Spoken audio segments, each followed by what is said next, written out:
you up to my top. Yes! So Notarize is, we do online notarizations. We do on the order of 100,000 notarizations a month. And we have industries, our real estate, auto, also have a big consumer presence. So instead of going to a bank, you can just get online, share your PDF document. You'll have a video call with a notary. They will digitally stamp it, and then you have your legal notarization. What I'll be talking about today is how we migrated our core infrastructure, our API, from Heroku to AWS. We'll talk about the various development environments that we have, from dev, staging, we have prod, mirror, and then production. Talk a little bit about our CI/CD pipeline, which Heroku gives you for free, and what we use now, which we'll get to. Talk about state, which is the hardest part of this puzzle, is how do you get all the data. So Heroku is a cloud service? Yes, it is. Owned by who? Heroku.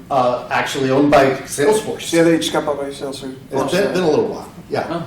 Yeah. And that actually could, well, I'll have a slide about that very soon. So let's hold that question, because there's a lot to talk about why you might choose Heroku versus AWS, and I do want to dig into that. But let's hold it for now. So state, the hardest part is getting the data out of Heroku to AWS. State, always the hardest thing.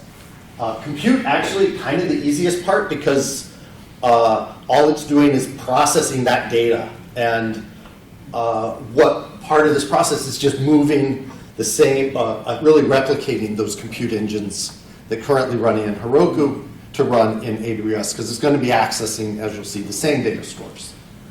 Documentation, just give a nod to, don't ignore that. If you're doing a project like this, document not only for your own internal purposes, but for, in my case, for our developers, because their lives changed when we made this. So we needed to give them appropriate documentation, and then in the end we'll summarize.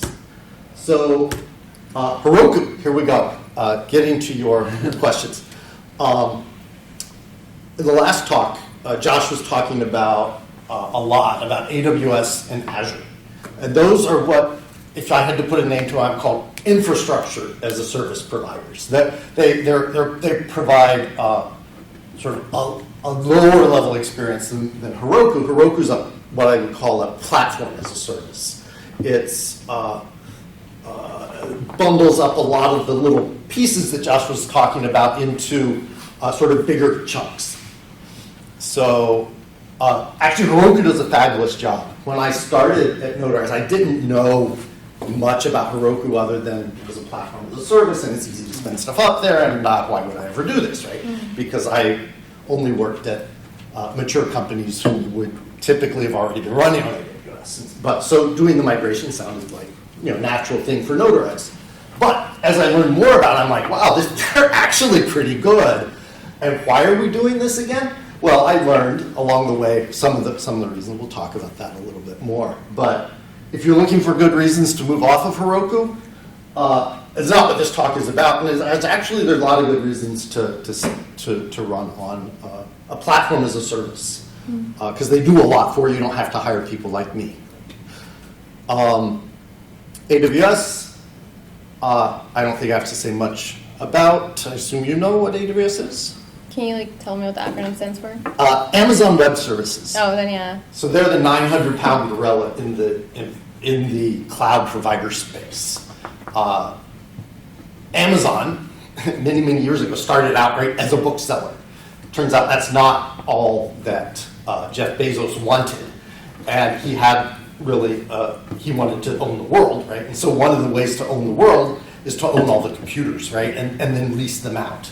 Turns out that, to run a bookstore and then, an online store of everything, you need a lot of compute and you need a lot of tools for your internal developers. So Amazon Web Services was built out to support Amazon. And then ultimately, it's now their biggest profit center because they then sell these data centers that help run Amazon. So, so the technology that we chose to run our compute on is called ECS, which is Container Orchestration System. It's probably the second most popular container orchestration system in the world, the most popular being, obviously, Kubernetes. We do run Kubernetes, but not for this project. All of our production servers run on ECS Fargate. Fargate means that we don't actually have servers that we have to manage. We just provide a Docker image, and it spins it up and runs, takes care of the underlying infrastructure. If you were at the last talk, that should make some good sense to you. I actually have handouts. So of these pictures that I'll be showing, this gives Thank you. a little bit of context about where we were and where we're going. So, let's see if I can find my mouse over here on the screen. That'll be amusing. Here it is, yeah. So, here's one piece of state that I was talking about, Heroku Redis. And if you look at the second half of your screen, you can see that got moved to Elasticache Redis inside AWS. I'm going to go back to the before picture again. Over here on your left is that green box is what was running in Heroku. The two biggest pieces being the actual backend services and Redis. Thankfully, when I joined, Postgres, our database, was already running in AWS. And it turns out Heroku itself is hosted in AWS. So making so there was really no penalty there. The networking was. Yeah, it's interesting, right? Heroku is a platform as a service, but they actually run their infrastructure on AWS. It's an abstraction written over AWS. Exactly. Yep. So similarly, S3, where we store all of our a vast amount of our data, documents, videos, these sorts of things. Already we were in S3, so that we were already kind of hybrid. And then, as you see, we just sort of moved these other things over. So that'll be a useful picture to refer to as I go on. And so why did we do this? So I said, not here to convince you that Heroku is to migrate off of Heroku. But one of the reasons is, as I talked about, the AWS being infrastructure as a service as opposed to Heroku platform as a service, we have more access to the knobs to twiddle, right? We don't have to just rely on what Heroku gives us. Things like disaster recovery, doing cross-region replication and failover. Possible on Heroku, easier in AWS. Data loss prevention, WAF. There are firewalls you can get for Heroku, but on AWS, your options are sort of richer, more varied. That's awesome on AWS. Yeah. DDoS protection. One thing that we bumped into was Heroku has something called slugs, which are Docker images that they build for you, and there's a actually relatively restrictive limit on the size of that, which is reasonable because they want your application to be performant. But for us, we actually needed our image size to be bigger, so we put some work on hold until the migration was done, and now we piled all that new stuff in there, and it's working just fine in ECS. Trust. Enterprise customers, when we would put out an RFP, a proposal, and say, oh, we're running on Heroku, they would say, what is that? We don't, but we say AWS, they're like, oh, okay, that checks out. We know about AWS, we've seen that before we've heard of it. Hint for people who are running on Heroku, call it a Salesforce platform. and your enterprise customers will have heard of that, and that'll give them some trust. So that's a way you can, if you are on Heroku, you can kind of market yourself. Cost? Shockingly, AWS isn't the cheapest solution, but our costs went down by about 30% with no attempt to do auto-scaling or any sort of cost optimization. I think we had a pretty good deal with Heroku as far as Heroku deals go. They're just, being a platform as a service, they have to... That's a markup. There's a markup, exactly. So they have to make money. Now, was it worth it to the company just for cost? Maybe not, because they had to hire me and a couple other people to do this migration and now do all the other work that we want to do beyond. So if it was just a one-to-one comparison, because of the extra people that it takes to support AWS, it may or may not make sense depending on what you're trying to do. Again, not trying to sell the migration, just saying what it is. So we have a backend is Ruby on Rails, front end React is a very common pattern in the industry. Modular monolith on the backend. Need to go into too much detail on that. But it is a little bit relevant when I get to CI/CD because our front end React was always deployed on our CI/CD platform, whereas the back end was getting deployed on Heroku. So we already had our own CI/CD pipeline to do deployment. So we weren't just building that from scratch. So as much as I said, Heroku has a great CI/CD, we were only using it for kind of half of our service. How? We did a lift and shift, and this is kind of, I think was a great choice. We didn't change anything. Every time I tried to change something, it's like, it's a little janky here. I really want to fix this thing. Almost always I'm like, no, that's too much work. We're just gonna, it's too much risk. And, oh wow, that's actually really hard to change. Okay, we're just gonna leave it as is, move it over. And then once everything was done, we start change one thing at a time. Yeah. I think that's the thing I would, if I have a takeaway, which is my last slide, one thing at a time, change one thing at a time. And it's a very stable approach, minimizes risk, minimizes downtime. And it's kind of like by doing a little bit of work every day, finishing one ticket every day, adds up to a great deal of work in the end. That's sort of the DevOps way, right? Instead of doing a big dump quarterly of changes, you do day-by-day changes incrementally. Worked great, super happy. One step at a time, one environment at a time. We'll talk about environments in a minute.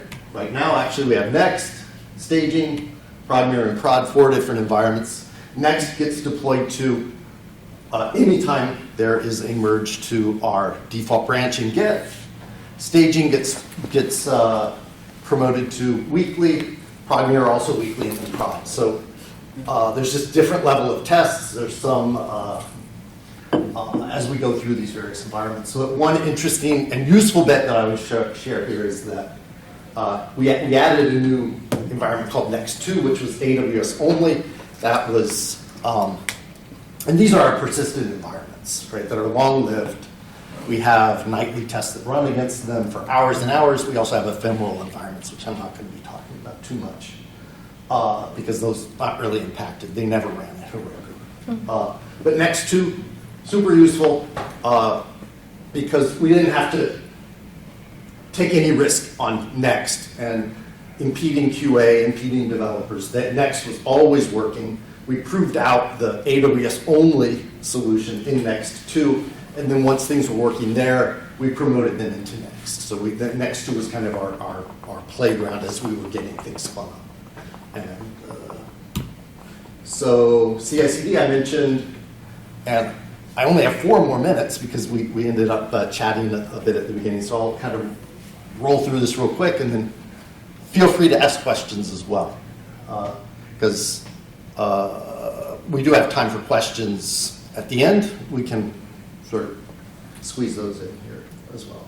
So Heroku has its own auto deployment mechanism, which we moved to our Jenkins pipeline. As I said, we already did that for our front end. So it's not too big of a stretch. Wasn't a big deal, it turns out, because it's not much more than just doing a Docker build and then a Terraform apply, which we could, I'm sure Josh would be interested. We could talk about whether we should be using a Terraform apply to apply and deploy new instances as opposed to the having separating the orchestration from the actual updating of the Docker image tag itself. What we chose to do... Use case. Huh? Use case. Yeah, what we chose to do in this case was a Terraform apply. I have some where I replace the entire instances, and I have some where I only replace the container on an instance. Yeah.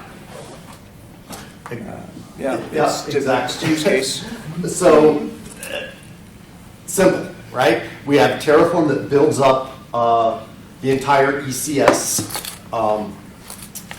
infrastructure, which is services, task groups, and there's a whole bunch of sort of framework around, hey, just run this Docker image for me. It's like, well, how do you want to run it? And you sort of say, oh, well, it needs networking out to here, and here's the environment for these sorts of things. So this was actually relatively straightforward. Conceptually, it was building out the Terraform itself was some of the work, but we did that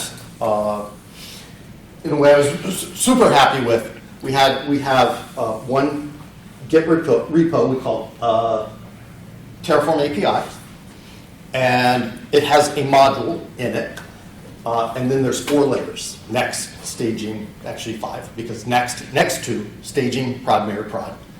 And all they do is say,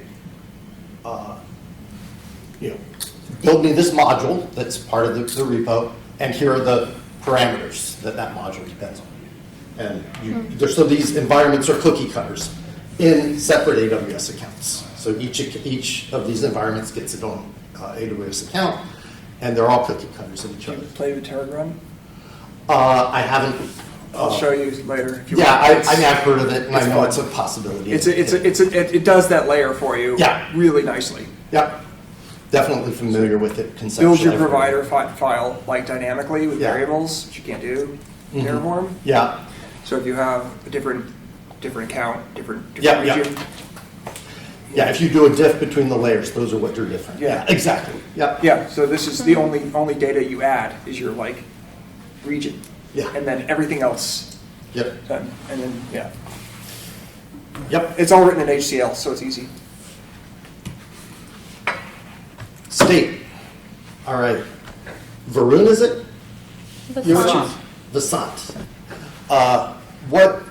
So you've got this diagram. What persistent state do I have in my application? Where are we storing data?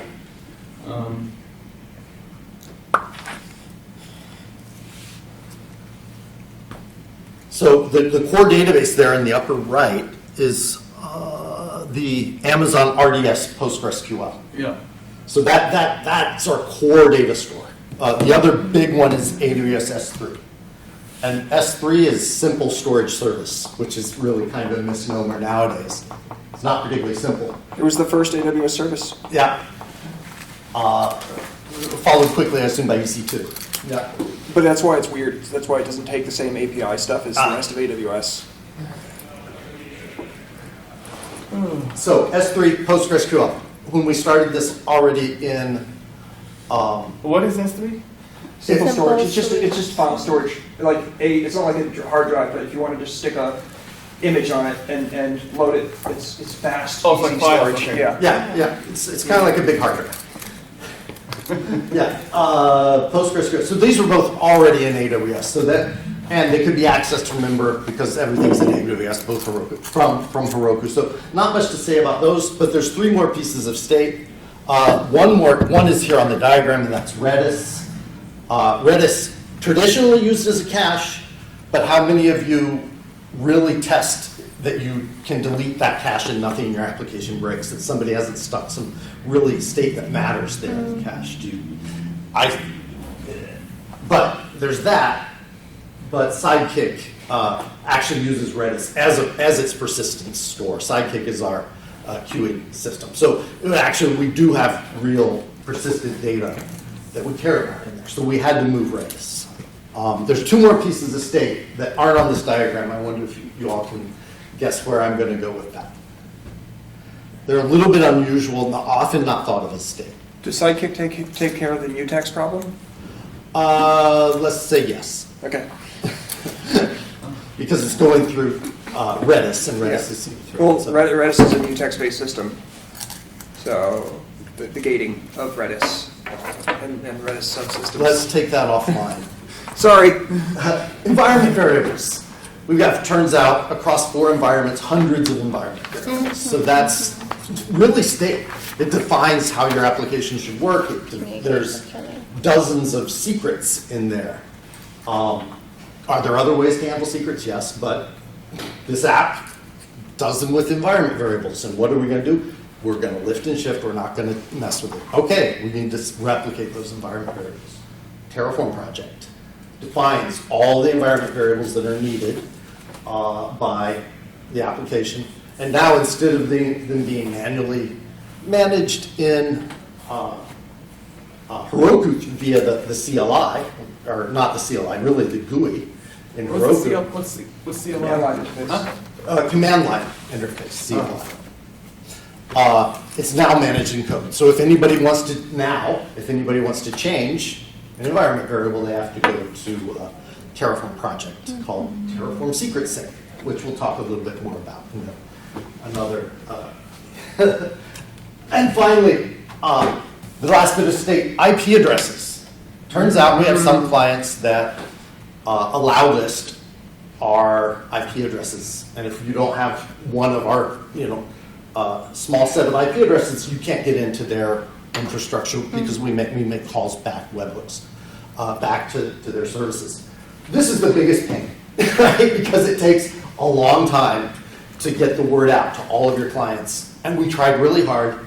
One of our vendors promised us, oh yeah, we added them. No, they didn't. So it's the biggest piece of state that is kind of the smallest, but keep track. Remember this. Never forget that. It's like, yeah. So I'm running a little low on time, so I'm going to fly through Redis a little bit. But this was the only. What is runbooks? Books you run with. Yeah. So go ahead. Books you run with.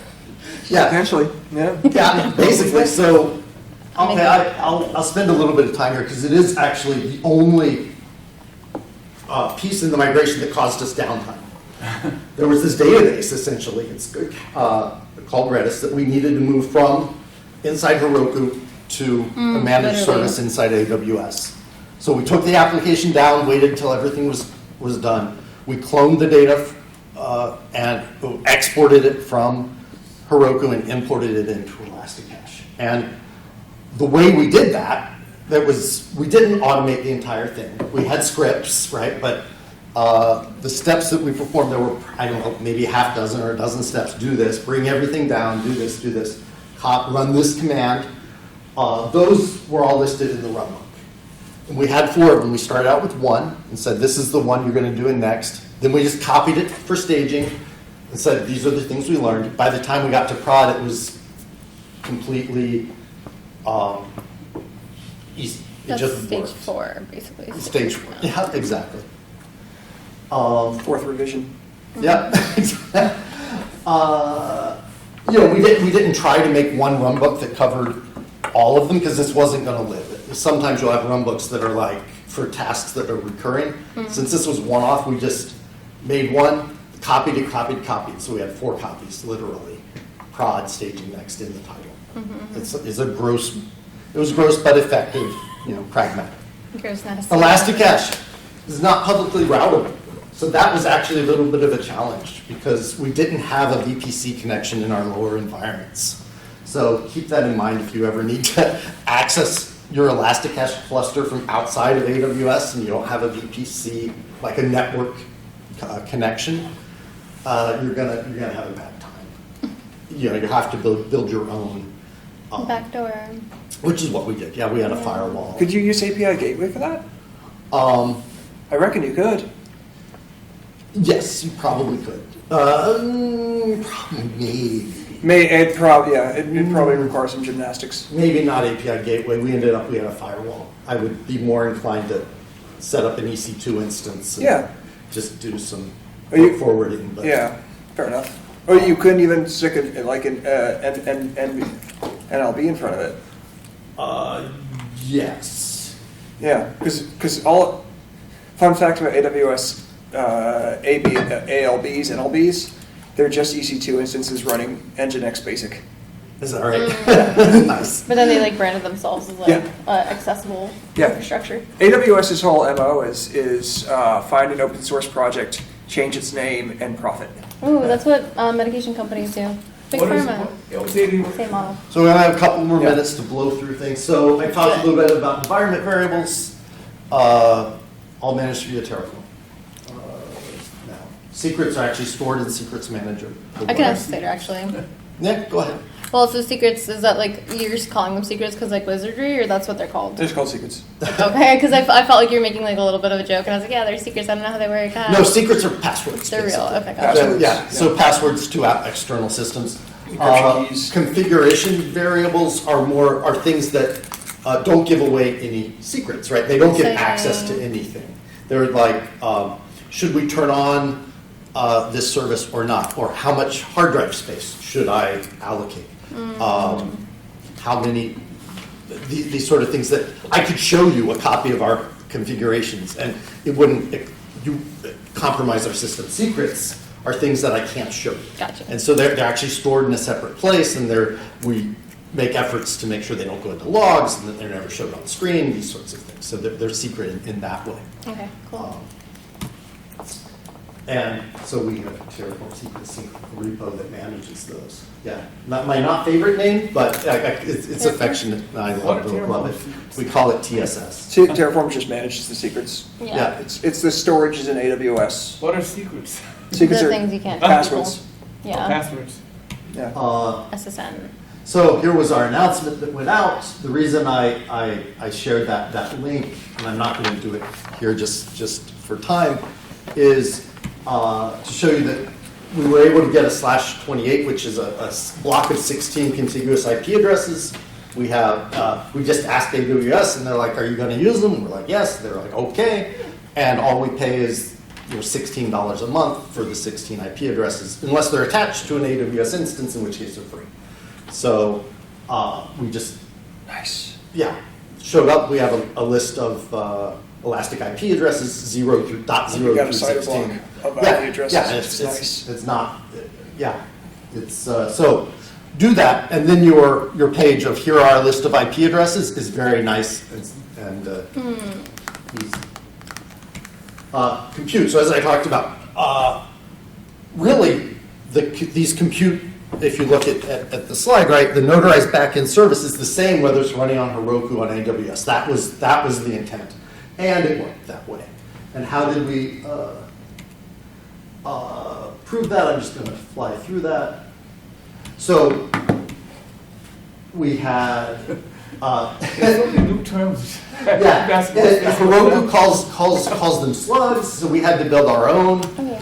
Image that did the same thing with our own Docker file. It was very much the same, right? We did a lot of copy and paste. Yeah. Were they using Pivotal? BuildPacks is a Pivotal thing. Could be. That's Pivotal's old container platform. Yeah. So we sort of had to cobble that all together, but it turns out in the end everything went the same. It's fine. We built out ECS. Everything will be put on the web. Okay. Right, we talked about the container service. We built out that whole infrastructure using a Terraform module that I talked about earlier. We had some cron jobs that had to move from Heroku scheduled tasks to event bridge rules. Again, these are all just, the event bridge rules are now managed by Terraform API project. And it took a little bit of just orchestration to say, okay, we're ready to set the variable in the Terraform layer from false to true to turn on the event bridge rules, now go into Heroku, turn them off there. Because we weren't managing Heroku via Terraform. That was a little bit of a manual, changing those flags, like intent. DNS, we used weighted DNS to move traffic over. Saturday morning, when we thought everything was ready, we turned on 5% of traffic for 5 minutes, turned it back off, see what blew up, found that, that one service provider hadn't allowed the new set of IP addresses, so a week later, they had set themselves up. I went on vacation. 2 weeks later, we're running at 100% AWS, and I'm like, thanks, team. You guys are a rock. I don't recommend that, but, you know. It makes it a stressful vacation. It wasn't, actually. That's awesome. Awesome. Checked out. I just turned off. I was like, they know what they're doing, and they did a great job. This is why you made the run books. To go on vacation. No, that's something different. I'm trying to link it. Yeah, a little bit different. Do my best. Documentation, of course, we had internal documentation around why we did this. Got that. What turned out best for us, AWS migration FAQ. It's just, we said, for our developers, there used to be a CLI for Heroku, actually quite good. How do you do some of the key things that you used to do there in AWS? How do I get to a Rails console, which is a way to run the backend processes and tools on the server. So how do I get to that? Heroku made it super easy. So the fact answered those questions. Made our life very easy. If people ask questions, we always, did you check here first? Here's your answer. And if they ask a question and it's not there, I always do my best to not answer. I usually answer, but I try to put in the documentation first and then say, oh, it's documented now. Summary, good, bad. Takeaways, good. No unscheduled downtime. So much infrastructure as code now. Cookie cutter, fabulous. Really happy with how that all worked out. So now Notarize is on AWS. Now Yes. Heroku. We've been running there for 9 months. No downtime in the last 9 months. What's the badge? More expensive? We did have some scheduled downtime for a database upgrade, but no unscheduled downtime. Is it more expensive? AWS? No, much less expensive. Oh, than much Heroku. less. Yeah. Wow. Yeah. It took a year to do this whole process. I thought it would be 3 months. But I hear from people in the industry that that's actually really good. And the fact that you were actually able to finish it Right. and not take 3 years and have it drag out forever is actually a success. So I'll take it as a win. I had trouble finding bads. Takeaways, I didn't have any. But I think the takeaway is one step at a time, super successful. Very happy. What would I do differently? Actually, I don't know. Probably there were many times when I tried to do too much, right? And say, we can fix this, right? This is so ugly. Every time I was like, no, we can't. It's too much work, it's too much risk. We gotta leave it as is and address it in the future if it matters, right? Because premature optimization, don't do it. Because it may not ever matter. Nobody may care. I think that's it. I'm out of time. Thank you.